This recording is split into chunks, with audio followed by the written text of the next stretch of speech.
The CBS Radio Mystery Theater presents...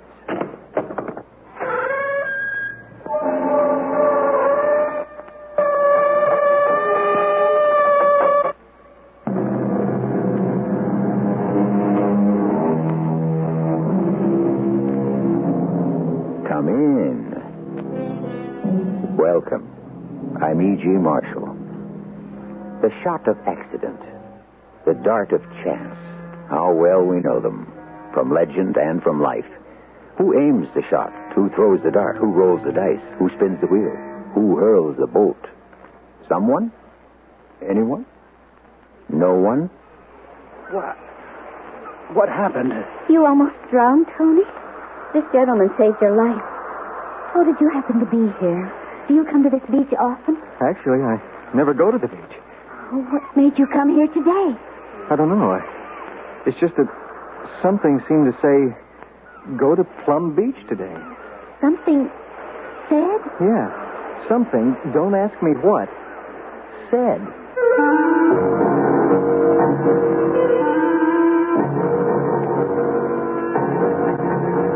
Our mystery drama, The Instrument, was written especially for the Mystery Theater by Sam Dan and stars Ralph Bell. It is sponsored in part by True Value Hardware Stores and Buick Motor Division. I'll be back shortly with Act One.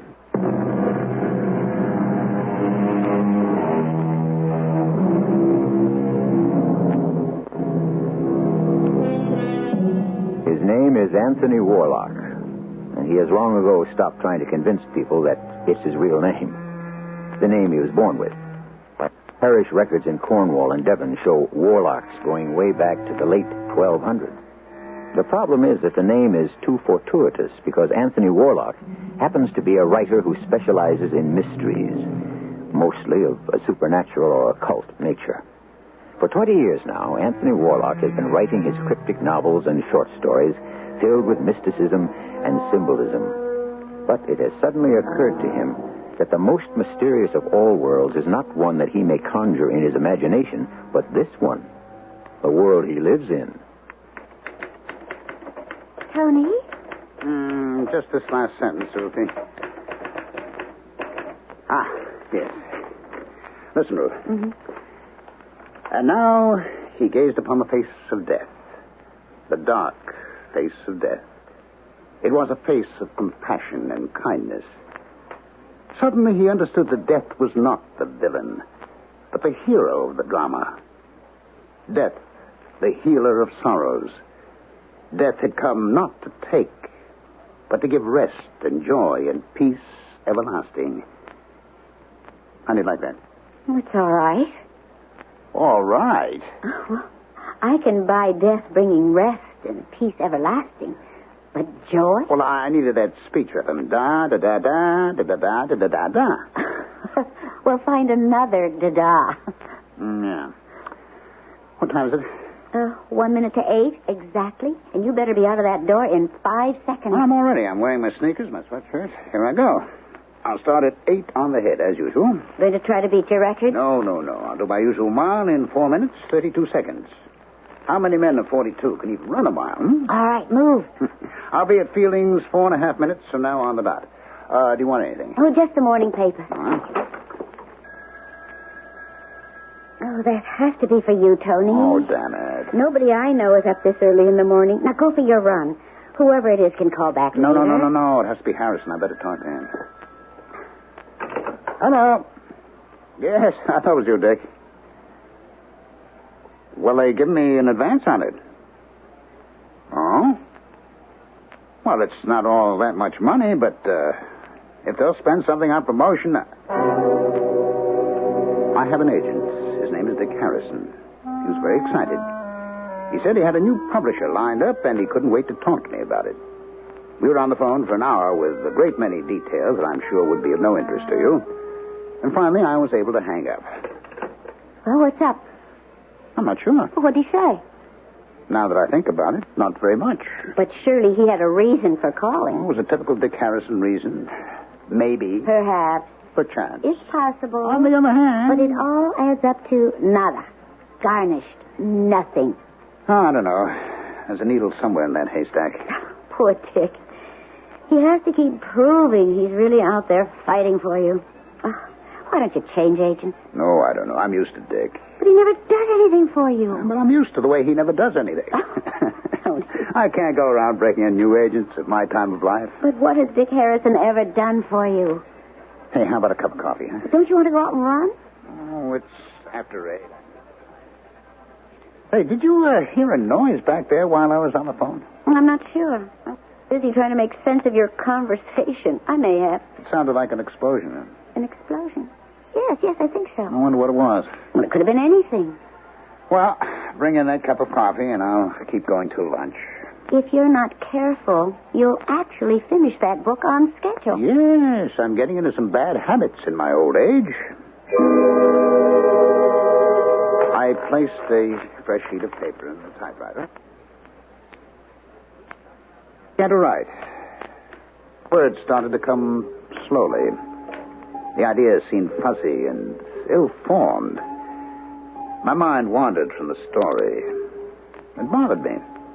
This is the way you feel when you're not sure of where you're going, but I had this particular story well under control. I knew exactly where I was headed and how I proposed to get there. Furthermore, I liked the story and how I was doing it. Should have been clear sailing, but for some reason, my mind had gone completely blank. I don't know how long. I just sat there and gazed at the empty paper. Tony? What? Something wrong? Wrong? Mm-hmm. I don't know. Well, I haven't heard that typewriter in over an hour. Well, I guess I must have been daydreaming. Oh, you generally don't run out of steam in the morning. It must be a sign of advancing age. You know something, Tony? You seem to be on an age kick this morning. Oh, is that so? Yes. A review of your conversation.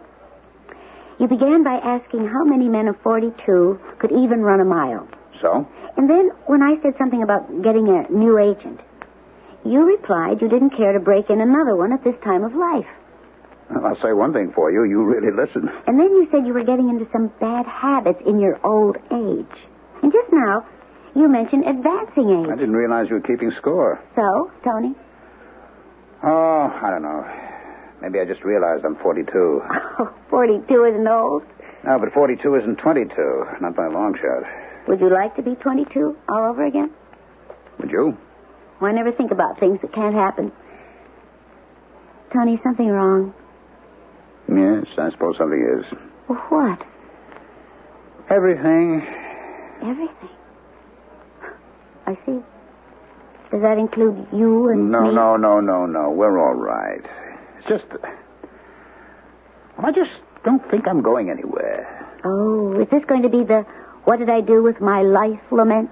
Do you ever look at yourself in the mirror? Oh, constantly. Don't you ever ask, what am I doing here? Where am I going? I know where I'm going. I am the product of 800 years of warlocks. More than 30 generations. And now the line comes to an end. In me. I'm sorry, Tony. What was it all for? I don't know. Sir Roderick Warlock died fighting for Edward I. John Warlock fought with Henry IV. Sir Ronald Warlock almost saved Charles I from Cromwell. James Warlock was a master gunner under John Paul Jones. Darling, I am completely aware of the magnificent exploits of your illustrious family on both sides of the Atlantic. My father died at Pearl Harbor. My grandfather... Well, all I can say is everybody in my family's been a soldier, a sailor, an explorer, an adventurer. I'm the only sit-at-home, the only writer. Not really very much of a writer. Oh, now, Tony, that isn't true. You're quite a writer. Oh, yes? What have I written? Scary little ghost stories? I don't think that's being fair to yourself. Mysterious nonsense about what? The occult, the supernatural. And who says it's nonsense? I say it's nonsense. Oh, we really are having a bad morning, aren't we? And what brought it on? Oh, how do I know? Oh, that was so... About what? You know about what? I know what your family name means. It's going to die with you because I can't... No. I don't want to hear any more about that.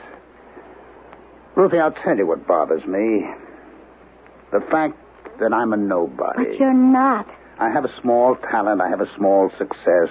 I've led a small life. I'll be buried in a small grave. Everybody gets buried in a small grave, relatively speaking.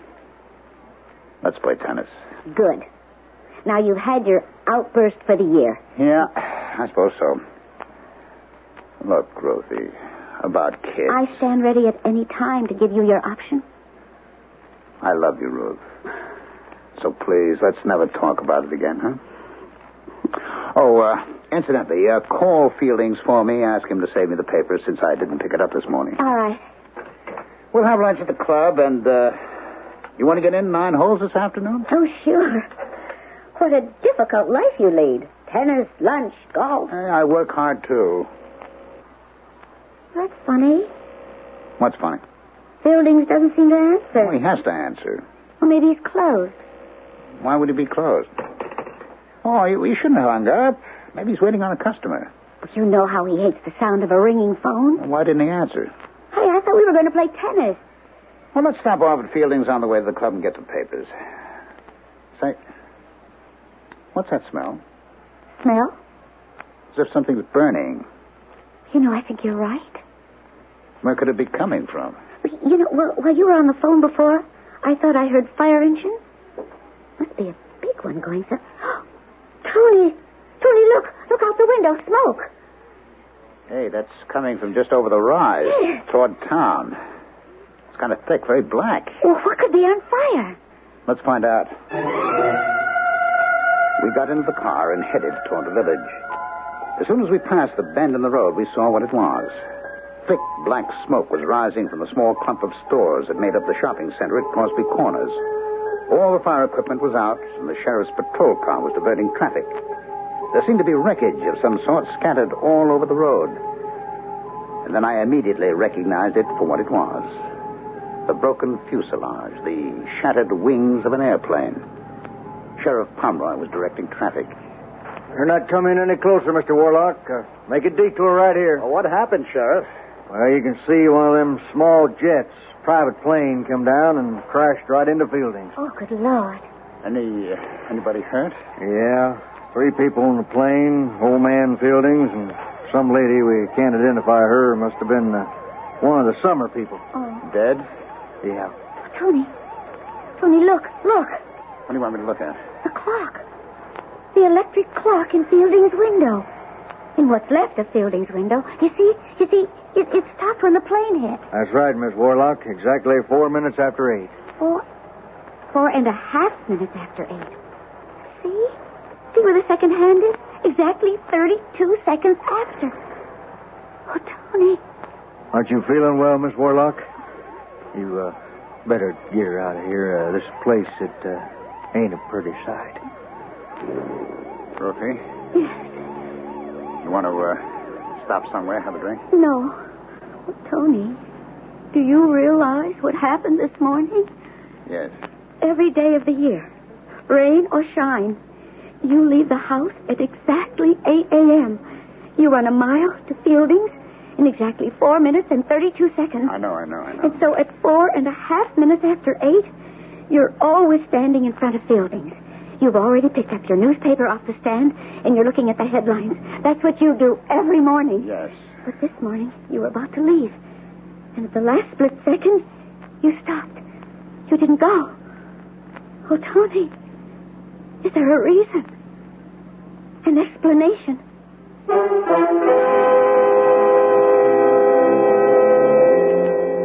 Are you perhaps waiting for me to explain it?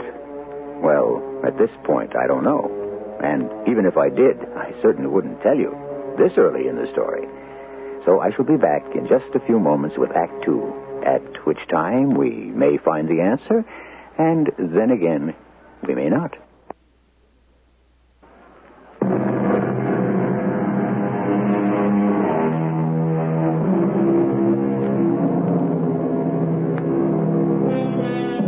Man, we are told, is a creature of habit.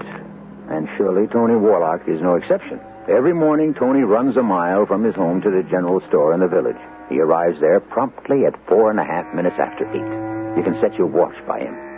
Well, this morning, for the first time in years, Tony was delayed. And at 4.5 minutes after 8, a plane crashed into the store.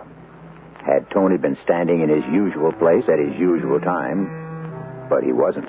And the question that runs through his mind is... Why? Why wasn't I on this morning of all mornings? Why? Why? It's a miracle, darling. It's a miracle. Of course, it's a miracle. But that doesn't answer the question. Why was I saved? 5 people are dead. The 3 in the plane, Mr. Fieldings, and a woman named Mrs. Jane Gray. Why was I saved? The people in the plane died because their aircraft underwent some malfunction. Mr. Fieldings and Mrs. Gray, they just happened to be there. I should have been there, too. Why wasn't I? Why was I saved? Because Dick Harrison called you at exactly 8 a.m., the split second you were about to leave. Suppose I had listened to you, Ruthie, and fired him and got myself a new agent. He never would have called me. And I would have... Let this be a lesson to you. Never listen to me. Oh, no. I should listen to you. You're always right. And I always do listen to you, except in this one case. Dick Harrison. All these years I've stayed with Dick. It's obvious he hasn't done very much for me. He's probably held me back. And yet, for some reason, I never let him go. Why didn't I fire Dick Harrison? Was it because I couldn't, or was it because I would need him to save my life one day? But how would I know that? I don't know. Why did he call me this morning? Why? Why don't you ask him?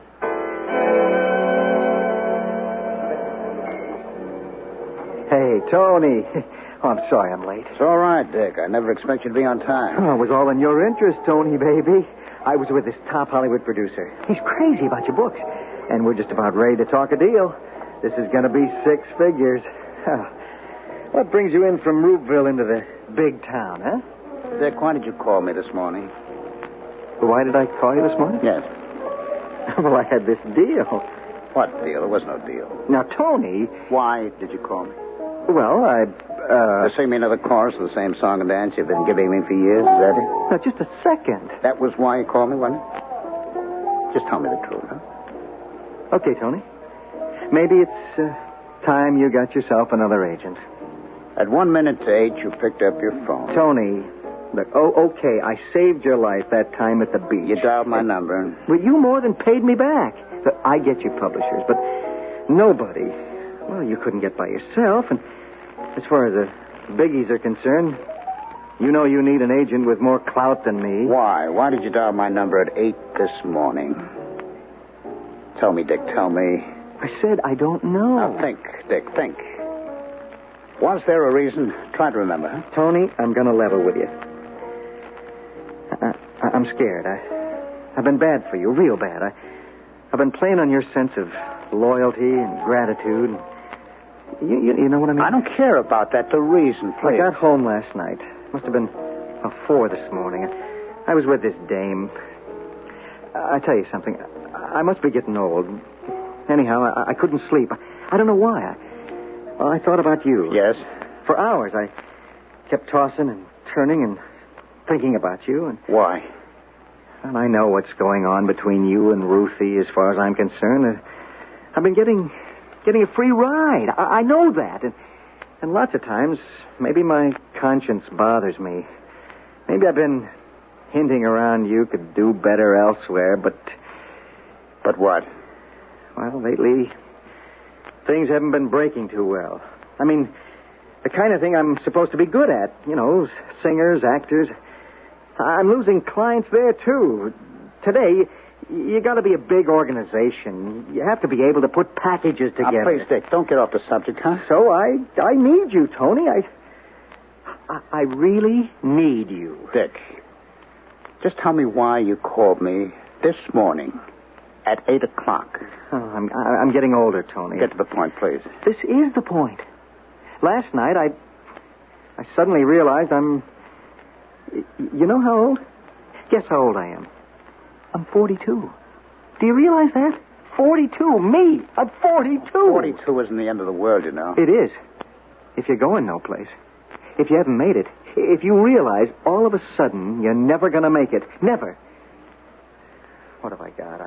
I asked myself. I got Tony Warlock. That's all I got. And so I got worried. Something said to me... Yeah? Something said, call him. What was that something? It was just something. It said, call him. Leave him know you're around, that you're in there pitching. And I am, Tony. I am. What was this something? Well, how do I know? Was it a voice? A voice? No, I didn't hear a voice. Then what was it? Well, what does it matter? I have to know, Dick. It's a feeling. Yeah? It's a feeling. It's in your bones. What kind of a feeling? Well, I just knew I'd better go to that phone and dial your number, and... Well, that's all I can tell you. All right. I guess that's good enough, Dick. I guess that's good enough. It was good enough, and I remembered it had also been good enough once before. 15 years before, when he'd also saved my life. We were at the beach, Ruthie and I. Hey, how about coming in? No, I don't think so. The surf looks a little rough. Oh, that's nothing. Well, there's no lifeguard on duty. All we're going to do is take a little swim. No, I don't think we'd better. Well, I'm not. All right, I'll be right back. No, Tony, you really shouldn't. Ruthie, it isn't as if I don't know how to swim. The fact is, I'm a very good swimmer. I ran into the waves and began to move out. The water was cool and refreshing. I could see Ruthie standing at the edge. She looked quite small, waving at me to come back in. I laughed and waved back. By this time, I must have been 100 yards offshore. Finally, I decided I had enough, and I started to swim back. And suddenly, there was a terrible pain in my legs. I was seized by a sudden cramp. My body seemed paralyzed. I realized I should have tried to float. Surely I should have kept my head, but the pain was so intense that a surge of panic seized control of me. I waved my arms wildly. I shouted for help. I gulped in a mouthful of water. I started to go down. Suddenly... Hold still. Hold still. Just relax. Don't fight me. I'm drowning. I'm drowning. No, you're not. Now, don't fight me. Just relax. Let go of me. I've got you. Let go. That's it. Now lie still. I'll pull you in.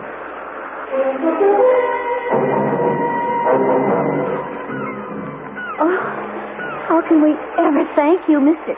Harrison. Dick Harrison. I'm sorry I had to sock him. I don't think I'll ever want to swallow anything again as long as I live. Listen, a little drink and you'll be first rate. Where did you come from? Where? Well, I just happened to be swimming out there, and you see, I'm just as big a fool as he is, except I didn't get a cramp. But how did you happen to be out there? Oh, that's a great question. The answer is, I don't know. Do you come to the beach often? No. The truth is, I hardly ever come to the beach. I'd much rather swim in a pool. So, how does it happen you were out there today? I just had a feeling I wanted to go to the beach. Well, what kind of a feeling? Oh, just, there's no way to explain it. I just got a feeling, that's all. And because of a feeling you can't explain or even understand, I'm alive today. That was how it happened 15 years ago. And that's what had also happened this morning. A feeling, a mysterious feeling, had prompted Dick Harrison to do something. As a result, my life was saved. 2 stark and dramatic instances. In each, death was certain. 15 years ago, I would surely have drowned. This morning, I would have been killed beyond doubt in the flaming wreckage of the plane that destroyed the Fielding store. And as I thought about it, there were other instances, small perhaps, but was it all a part of a pattern? What are you thinking about, Tony? The number of times that Dick saved my life. Oh?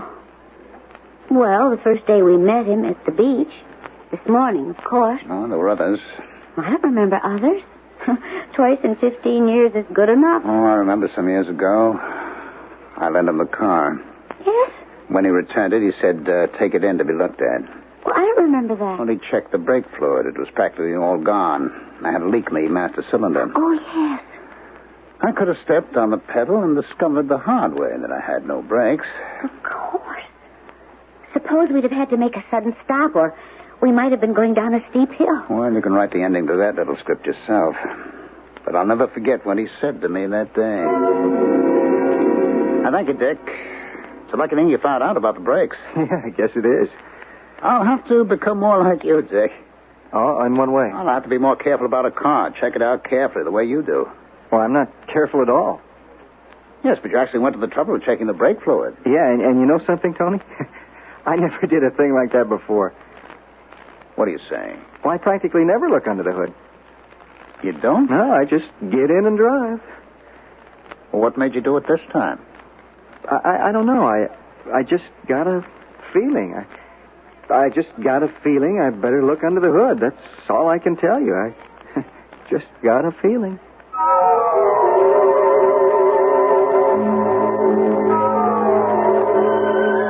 And so here we are in the realm of feelings. But, of course, as human beings, it's the only kingdom we know. Although there are those who will deny it, the practical fact is that one weak feeling can overpower 1,000 strong facts. So, we shall now concern ourselves with those things that cannot be proved, but which make up the reality of our lives. A heavy burden. But Act 3 will be equal to that task.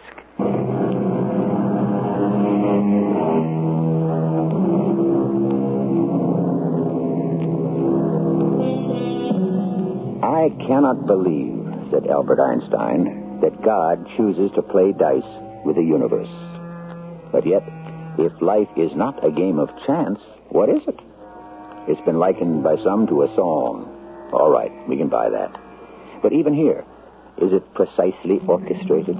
Or is there room for improvisation? That, you see, is the problem. There's never an answer. Only more questions.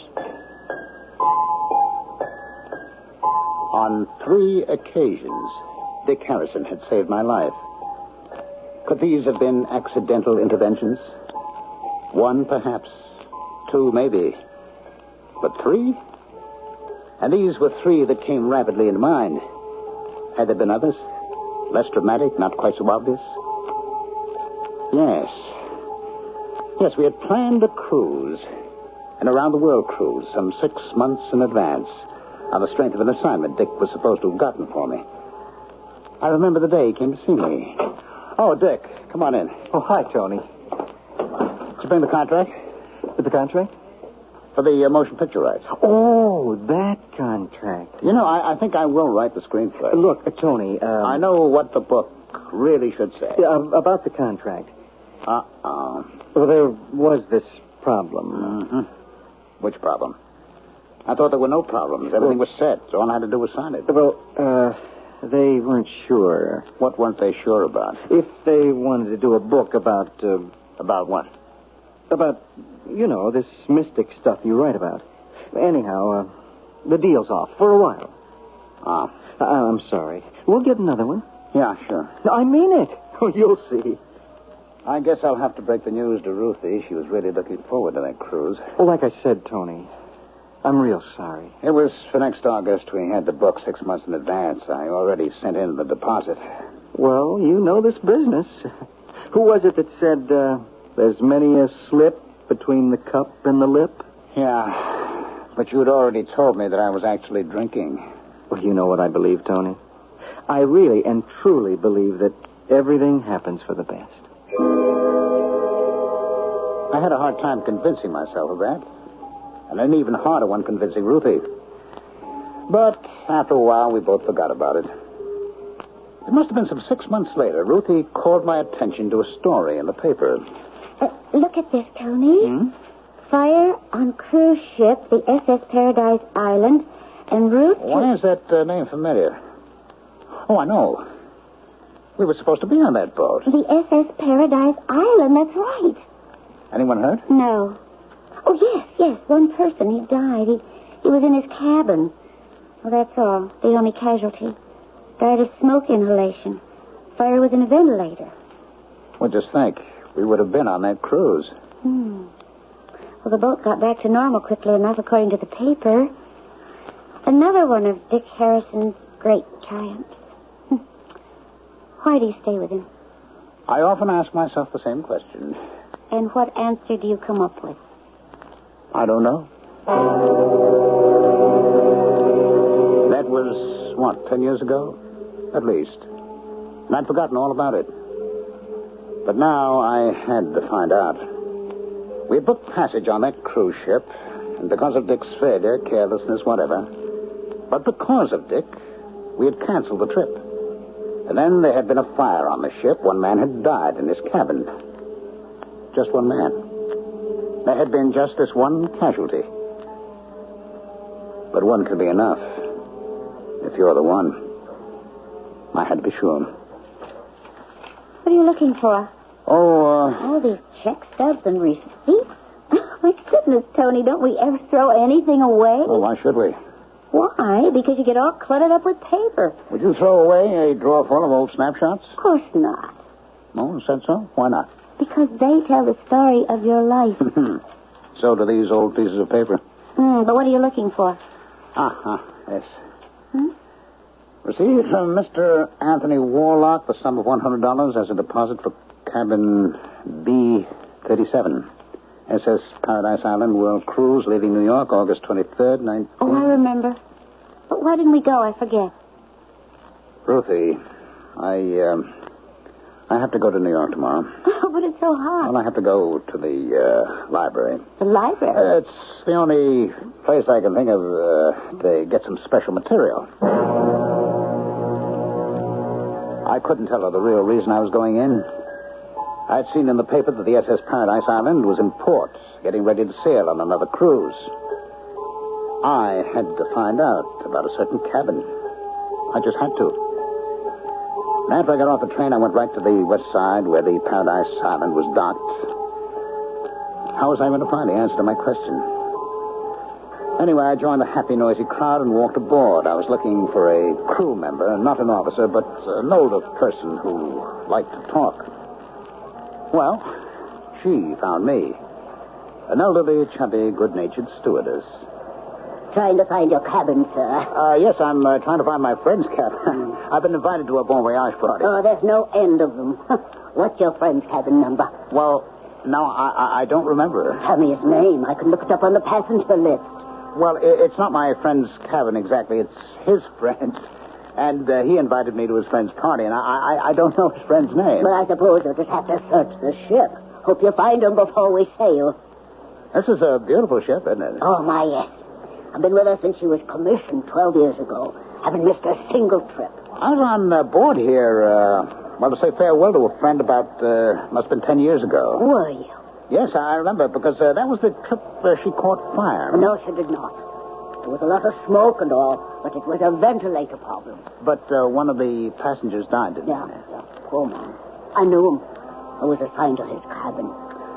I never had a chance. I'm sorry to hear about that. It's my only unhappy memory in all my years at sea. I suppose you remember it well, huh? Oh, yes. It was 2 o'clock in the morning. The alarm was sounded. I was able to get all my passengers on deck, but I was too late for Mr. Grayson. Poor Mr. Grayson. In cabin 37. Right here. B deck. Cabin B, 37. Funny thing, the only reason he got that cabin was because someone else had canceled. I didn't say another word. I couldn't. I walked off the boat. I wandered into a bar. Something I rarely do when I'm alone. I ordered a drink. I took the receipt out of my pocket. There it was. I had reserved cabin B37 for that particular cruise. Had I gone on it, I would have been dead. Once again, Dick Harrison had intervened. But why? Why was all this happening? Why was I being saved? For what reason? Was it because it was something I was supposed to do, something I must accomplish before I died? But what? All I knew was writing, and a kind of specialized writing at that, mostly about the supernatural. The fact is, I was being kept alive, and by Dick Harrison. Beats me, Tony. But you keep saving my life, Dick. Well, the answer could be in one of your books. Which one? Tony, you're my most important client just now, and so you know what I'm doing? I'm reading your books. Oh, don't tell me that you never... Well, Tony, they were always a little bit too heavy for me, but I found out if you stay with them... well, I'll tell you one thing. They sure changed me. Changed you how? I feel different. In what way? In every way. Mention one. I'm beginning to feel peaceful. Peaceful? What does that mean? I don't feel I have to be on stage all the time. I feel I can relax, just sit quietly and think. It's a wonderful feeling. And you said you found something in one of my books. It's no one thing, Tony. It's no one book. It's all of them. All of them together. It's what happens to you while you read. You feel like somebody's talking to you. Who? I don't know. And it doesn't matter. Somebody or something just wonderful makes you feel satisfied just to be yourself. What you're doing, Tony, is important. So important. Important? Yeah. Because it can change people. Or maybe you're just feeling blue, Dick. You don't understand. I'm feeling wonderful. Tony, maybe I was meant to be your agent. You? Why? So you wouldn't become too successful. Huh. Well, that's a fact. I'm not too successful. But you keep writing what you're writing now. Keep writing. Believe me, Tony, this world needs it. Was that why I was being saved? Is it possible that I was actually creating a new philosophy? Was I being saved because my work was not yet done? In my mind, I quickly reviewed all that I'd ever written. Yes, it was possible that I was laying the foundation for a whole new concept of belief. It was not in any specific thing I said, but everything pointed to a harmonious force in the universe which any one of us could make his own. Yes, perhaps that was my mission. Perhaps that's why I was being saved. My work was not yet done. Tony, I think you write some rattling good stories. But as far as any religious... I don't know how to put this. Well, how do you account for the fact that I've been saved so often, Ruthie? Well, it could be coincidence. I don't think so. What do you think? I don't know. Why don't we just wait and see what happens? Was it coincidence? Or was I being saved from a crashing plane, from drowning, from a fire, from a dangerous automobile, by a man who not only saved me by what he did, but also because of what he was, a rather mediocre literary agent, who thus kept me writing in a certain style? So I was thus destined to save humanity. I would have to continue to write my philosophy, and therefore I could not die. I had a tremendous feeling of power. I am, after all, only human. I couldn't help it. Is it true that I cannot die? I cannot be killed? I had to prove it to myself. I was standing on a busy corner. I deliberately stepped into the path of an onrushing automobile. Tony! Dick! Are you out of your mind? You deliberately stepped into the path of that car. Did I? Where? Where did you come from? I don't know. I just happened to be here. You just happened to be here? Then it's true. What's true? What's true? I can't tell you, Dick. Why? I'm scared, Dick. I'm scared.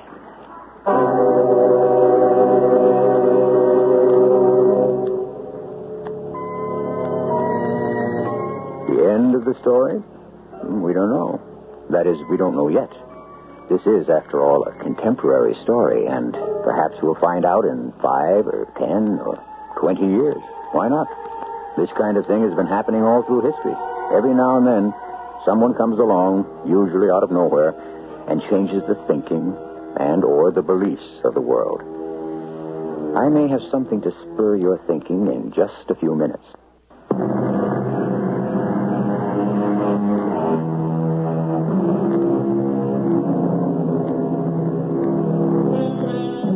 We presented a man named Anthony Warlock who could have died any number of times, but somehow his life was always being saved by the intervention of one Dick Harrison. Anthony Warlock believes it's because he, Anthony, has something of great importance to bestow upon the world. However, could it be the other way around? Does Dick keep saving Anthony because one day Dick will have something vital to give to the world, and Anthony is the one who must financially support Dick until Dick is ready? Which one is the instrument, and which one is the player? Our cast included Ralph Bell, Bob Caliban, and Evie Juster. The entire production was under the direction of Hyman Brown. This is E.G. Marshall inviting you to return to our Mystery Theater for another adventure in the macabre. Until next time, pleasant dreams.